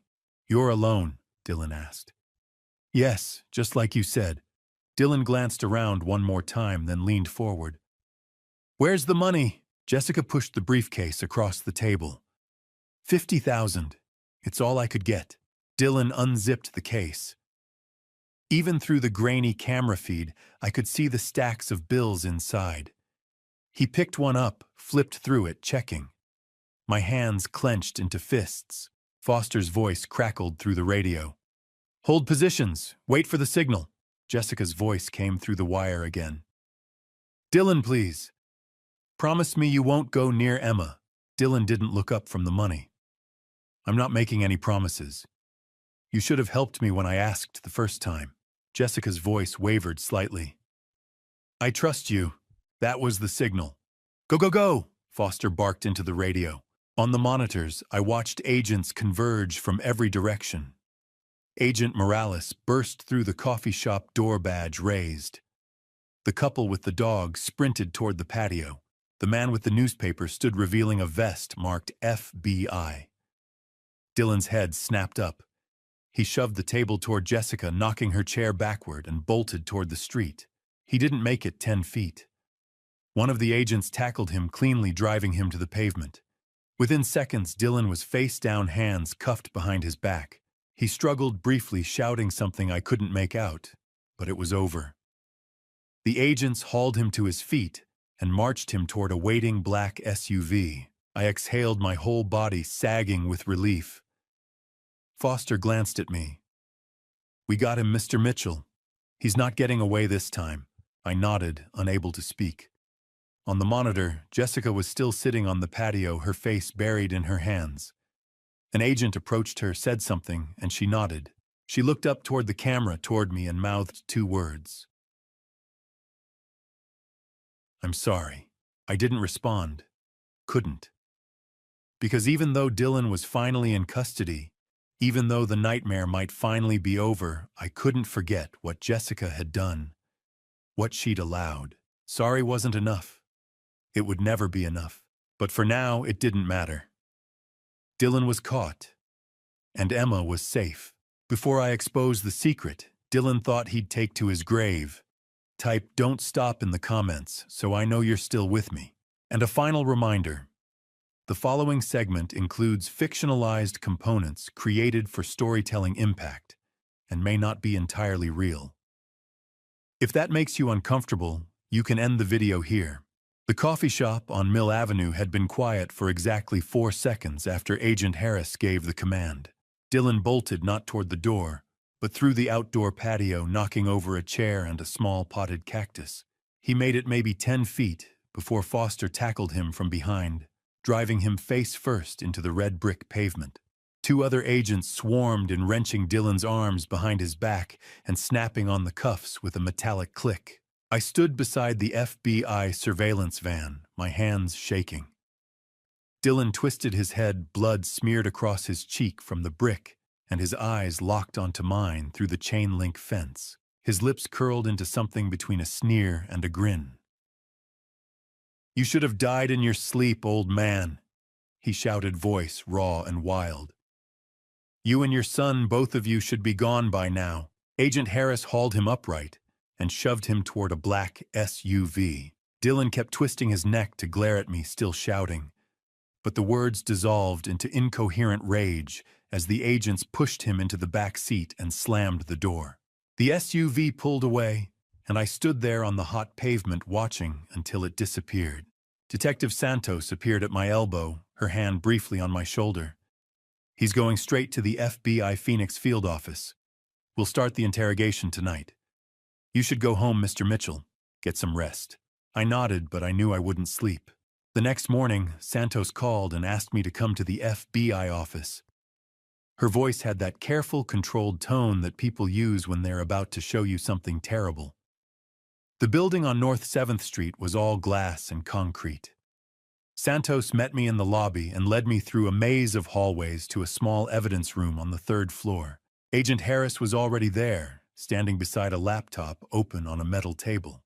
"We seized Dylan's laptop from his home office yesterday," Santos said. "Our forensic IT team cracked the password this morning. What we found—" She paused. "Mr. Mitchell, you need to see this, but I'm warning you, it's disturbing." Foster turned the laptop toward me. Santos opened a folder buried deep in the file system labeled simply Project M. Inside were 4 files. The first was a Word document, Marcus_log.docx. Santos opened it, and I saw a wall of text, 1,095 entries, each one dated, each one a cold, clinical record of my son's captivity. Day 1, July 18, 2020. Subject secured. Provided water, 1 slice of bread. Subject is agitated, shouting. Soundproofing adequate. Day 456. November 16, 2021. Subject still alive but weakening. Muscle atrophy visible. Good. Day 1095. July 15, 2023. Subject unresponsive most of day. CO exposure accelerating. RM also showing symptoms. Timeline on track. I couldn't read anymore. My vision blurred. He documented everything, Santos said softly. Every meal he dropped through the vent. Every time Marcus cried out. Every stage of his deterioration. Foster clicked on the second file. attic_cam_footage.mp4. A grainy video filled the screen. The timestamp read, August 12, 2021, 11:47 p.m. Marcus was sitting on the floor in the corner, his face gaunt and hollow. He wasn't moving, just staring at the door. Then suddenly he lunged forward and started pounding on it with both fists, screaming, "Please, please, somebody help me. I'm locked in here. Dad, Jessica, anybody." I pressed my palm over my mouth. Santos reached over and paused the video. "There are 18 hours of footage," she said. "We don't need to watch it all. But Dylan kept this. He watched this. He wanted to see your son suffer." I pushed my chair back and stumbled toward the corner, bracing myself against the wall. My stomach heaved. Santos handed me a bottle of water, and I forced myself to breathe. When I sat back down, Foster had opened the third file, an Excel spreadsheet titled CO_schedule.xlsx. The columns were labeled Date Furnace Runtime Hours, Estimated CO Parts per Million, Target Expected Timeframe to Incapacitation Notes. The first row read, May 15, 2023, 8 hours, 50 parts per million. M bedroom 60 to 90 days, slow escalation. RM shows no suspicion. The last row, July 15, 2023, 12 hours, 200 plus parts per million. RM plus MM, 7 to 14 days. If RM dies first, MM will follow within 48 hours. Inheritance secure. He planned your death down to the day, Santos said, her voice hard. He knew exactly how much carbon monoxide it would take. He calibrated the furnace to poison you slowly enough that you wouldn't suspect, but fast enough that you'd be gone by the end of July. Foster closed the spreadsheet and opened the final file. It was a photograph. My wife, Linda, was lying on our bed, her hands folded across her chest, her face pale and still. The timestamp read November 12th, 2019, 6:42 a.m., 2 hours before Dylan called 911 to report that she'd passed away in her sleep. He took this picture before he called for help, Santos said quietly. He kept it as a trophy. I couldn't speak. I couldn't even cry. I just sat there staring at the image of my wife and felt something inside me break all over again. Santos closed the laptop. Dylan refused his right to counsel, she said. During the interrogation last night, he told us, and I quote, "I'm only sorry I didn't finish the job." He has no remorse, Mr. Mitchell. He's a sociopath. I swallowed hard. What happens now? Arraignment is scheduled for next week at the Maricopa County Superior Court, Santos replied. You and Marcus will need to testify, but I want you to understand something. Dylan isn't walking away from this. The evidence is overwhelming. He'll spend the rest of his life in prison. I nodded, but the fear didn't leave. Dylan had escaped once already. Santos must have seen it in my face, because she leaned forward and met my eyes. We won't let that happen, she said. I promise you. I wanted to believe her, but after everything I'd seen, everything Dylan had done, I wasn't sure I could believe in promises anymore. The Maricopa County Superior Court building rose against the September sky, like a monument to justice, glass and steel and sharp angles. Marcus and I climbed the front steps together, moving slowly. He leaned on a three-legged cane, his shoulders still too thin beneath his pressed white shirt, and I walked beside him in the gray suit I hadn't worn since Linda's funeral. Inside, courtroom 5C smelled of old wood and stale air. The walls were dark oak, the benches hard and unforgiving. 2 flags hung behind the judge's bench, Arizona's copper star, and the stars and stripes, and the jury box sat to the left, 12 empty chairs, waiting to decide a man's fate. We took our seats in the front row. Detective Santos nodded to us from across the aisle. A moment later, the side door opened and 2 bailiffs led Dylan into the room. He wore an orange jumpsuit, hands and ankles shackled, but he walked with his head up, expression blank. His eyes swept over the courtroom over me, and there was nothing in them. No fear, no shame, just cold, empty space. Jessica sat at a separate table near the back, dressed in a blue jail uniform. She didn't look at me. She didn't look at anyone. All rise, the bailiff called. Judge Barbara Hendricks entered, a woman in her 60s with silver hair and a face carved from years of hearing the worst humanity had to offer. We stood. She sat. The room settled. The state of Arizona versus Dylan Michael Reeves, she said. Counsel, are we ready to proceed? Prosecutor Thomas Cooper rose. Yes, Your Honor. Defense attorney Martin Pierce nodded. Ready, Your Honor. Judge Hendricks gestured to Cooper. Opening statement. Cooper stepped to the center and faced the jury. Ladies and gentlemen, this is a case about trust, about betrayal, and about a man who spent 3 years executing a cold-blooded, calculated plan to destroy an entire family for money. He outlined the charges: Count 1, first-degree murder of Linda Mitchell in 2019 through deliberate carbon monoxide poisoning. Count 2, attempted murder of Robert and Marcus Mitchell in 2023 using the same method. Count 3, kidnapping and false imprisonment of Marcus Mitchell from July 2020 to July 2023. The evidence will show that Dylan Reeves is not a desperate man who made a mistake. He is a predator who planned every detail, who documented his crimes, and who felt no remorse even as his victims suffered. The trial lasted 4 days. Ryan Brennan testified, first describing the locked attic door, the carbon monoxide alarm, the sabotaged heat exchanger. He was calm, professional, and unshakable on cross-examination. Detective Santos followed, walking the jury through the forensic evidence, Dylan's laptop with the hidden Project M folder, the fabricated news articles about Marcus's fake death, the Excel spreadsheet calculating lethal CO exposure, timelines, the photograph of Linda's body taken before Dylan called 911. The jury sat in silence. Then Marcus took the stand. He gripped the railing as he swore the oath, his hand trembling. Cooper asked him to describe his captivity. Marcus's voice was thin, fragile, but it carried. "I was locked in that room for 3 years," he said. "Dylan drugged me the night I arrived. When I woke up, the door was bolted. He fed me through a vent, bread, water, canned beans. There was no toilet, just a bucket. No light except what came through a crack in the roof. I screamed until my throat bled.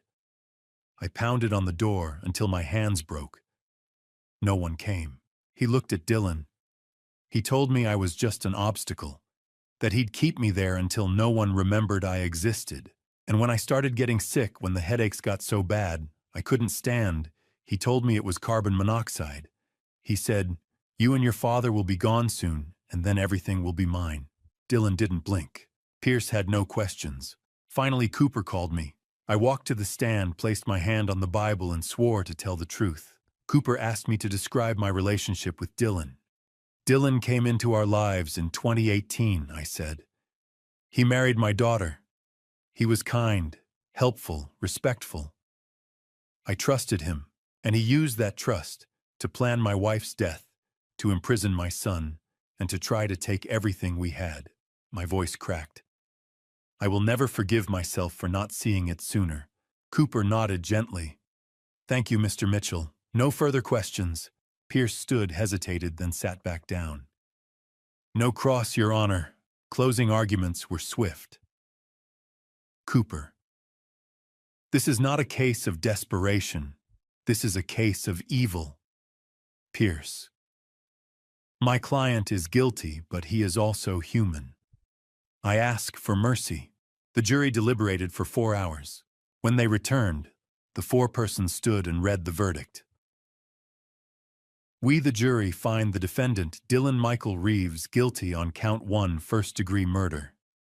Guilty on count 2, attempted murder, 2 counts. Guilty on count 3, kidnapping and false imprisonment." Marcus gripped my hand.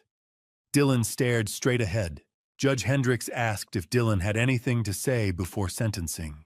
Dylan stood. He looked directly at me, and for the first time something flickered in his eyes. I'm only sorry," he said slowly, "that I didn't finish what I started." The courtroom froze. Judge Hendricks's face hardened. "Dylan Reeves, you are sentenced to life in prison without the possibility of parole for count 1. You will serve an additional 30 years consecutive for counts 2 and 3. You will never walk free again." 2 bailiffs moved in. Dylan was led away, shackles clinking against the tile floor. Marcus and I walked out into the bright Phoenix afternoon. He stopped on the courthouse steps and looked at me. "Dad," he said, "we won." I wanted to believe him. But Linda was gone. Marcus had lost 3 years he'd never get back. Jessica was going to prison. Emma would grow up without her mother. "No, son," I said softly. "There are no winners in this story." He squeezed my shoulder, and we walked toward the car, 2 men carrying wounds that would never fully heal. The headstone was simple, polished gray granite with her name carved in clean letters. Linda Ann Mitchell, 1955 to 2019, beloved wife and mother. I knelt on the grass, the July sun beating down on my shoulders, and placed a bouquet of white roses at the base. "Shatik," I whispered, "you left us too soon. You deserved so much better. I'm sorry I didn't protect you." My voice cracked. I touched the cool stone, tracing her name with my fingertips. But I promise you, I'll take care of Marcus. I'll take care of Emma. I'll make sure your life meant something. Marcus stood a few feet behind me, leaning on his cane. He'd come a long way in 2 years. He'd gained back 30 pounds, his hair was neatly trimmed, and the hollow look in his eyes had softened. But his hands still trembled sometimes, a permanent reminder of the carbon monoxide that had nearly taken him. I stood brushing the dirt from my knees and turned to him. He smiled gently. "She would be proud of you, Dad," he said. "I hope so." We walked together along the cemetery path, past rows of graves and flowering desert shrubs. The air smelled like sage and dry earth. "How's Sarah?" I asked. Marcus's face brightened. "She's good. Really good." "It took a long time, Dad. When I first showed up at her door in Seattle, she didn't believe it was me. She thought I'd abandoned her and Lily." He paused, swallowing hard. "When I told her the truth, when I showed her the news reports, the court documents, she cried for a week. She kept saying, 'I'm sorry. I'm so sorry, I didn't know.'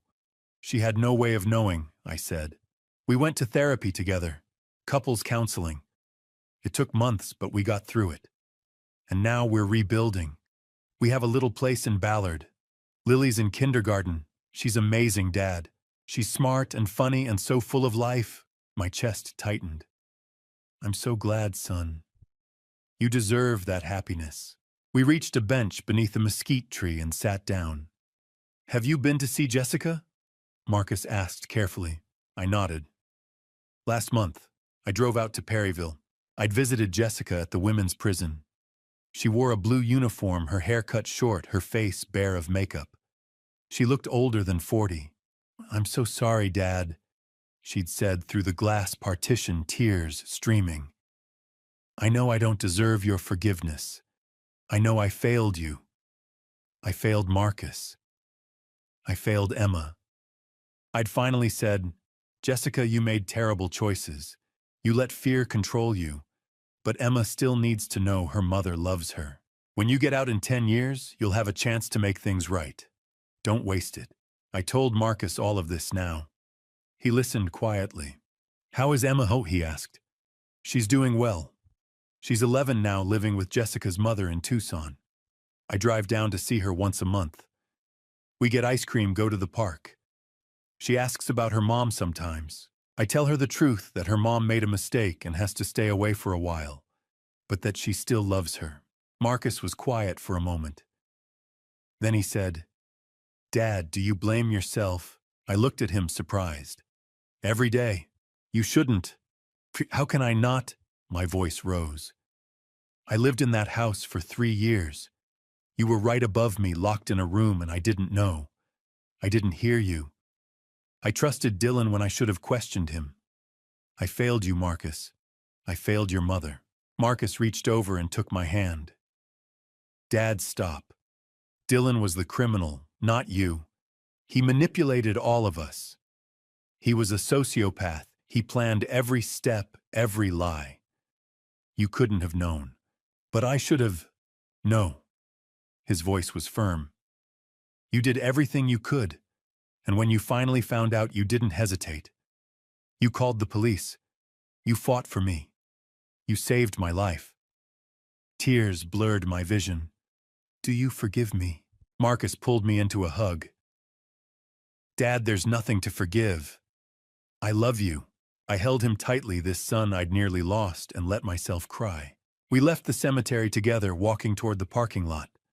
The sky was a brilliant, cloudless blue, the kind of sky that made you believe in new beginnings. "What are your plans now?" Marcus asked. I leaned against the hood, thinking. I sold the house in Scottsdale. I couldn't live there anymore. I bought a small apartment downtown near the hospital, and I've been volunteering. Volunteering at a domestic violence center, I said. I share my story with other families, people who've been manipulated, controlled, isolated by someone they trusted. I tell them what happened to us, and I help them recognize the warning signs. Marcus smiled. "That's good, Dad. Really good." I want our story to mean something, I said. Linda's death. Your 3 years in that room. All of it. If I can help even one person see the truth before it's too late, then maybe it wasn't all for nothing. Marcus opened the passenger door, then paused. Dad, do you think we'll ever be okay? Really okay? I looked at him, at this man who'd survived hell and come out the other side scarred but standing. And I thought about Emma growing up in Tucson, about Jessica serving her sentence and maybe someday finding redemption, about Linda resting beneath the desert sky. I don't know if we'll ever be the same, I said slowly, but I think we can be okay. It'll take time. It'll take work. But we're still here. We're still fighting. Marcus smiled. Then that's enough. We got into the car, and I started the engine. As we pulled out of the cemetery, I glanced in the rearview mirror one last time, watching Linda's grave disappear into the distance. The past will always hurt, but we don't have to let it define us. We can choose to move forward together, and that's exactly what we're going to do. Looking back now, standing on the other side of this nightmare, I want to share something with you, something I wish I'd known before it was too late. This family story taught me that trust without awareness can become a weapon in the wrong hands. I believed Dylan because I wanted to believe. I ignored the small inconsistencies, the locked attic, the excuses, because questioning him felt like betraying family. But here's what I learned. Protecting your loved ones sometimes means asking the hard questions, even when it feels uncomfortable. And to you listening to this family story, remember this: God places people in our lives to teach us, to challenge us, and sometimes to show us who we really are. Through all the pain, I found strength I didn't know I had. I found forgiveness, not for Dylan, but for myself. Don't be like me. Don't wait until tragedy forces your eyes open. If someone isolates you, controls information, or makes you feel like you're overreacting, trust your instincts. This dad revenge isn't about anger or punishment. It's about reclaiming your voice, your safety, and your future. The best dad revenge is survival. It's healing. It's refusing to let betrayal define you. Marcus and I rebuilt our lives brick by brick. That's my dad revenge, choosing hope over hatred. If this story resonated with you, I'd be grateful if you'd share your thoughts in the comments below, hit that subscribe button, and pass this along to someone who might need to hear it. Your engagement helps others find these stories. Thank you for staying with me until the end. I want to acknowledge that this narrative contains fictionalized elements crafted for educational purposes. If you feel this content isn't for you, feel free to explore other material that better suits your preferences.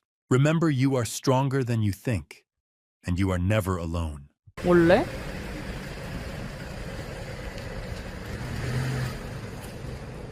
오늘 따뜻하다고? 아닌데 춥던데. 근데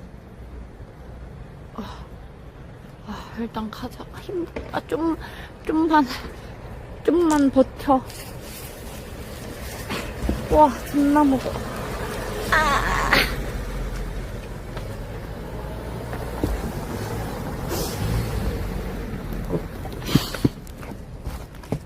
어? 천만을 탈 수 있다고?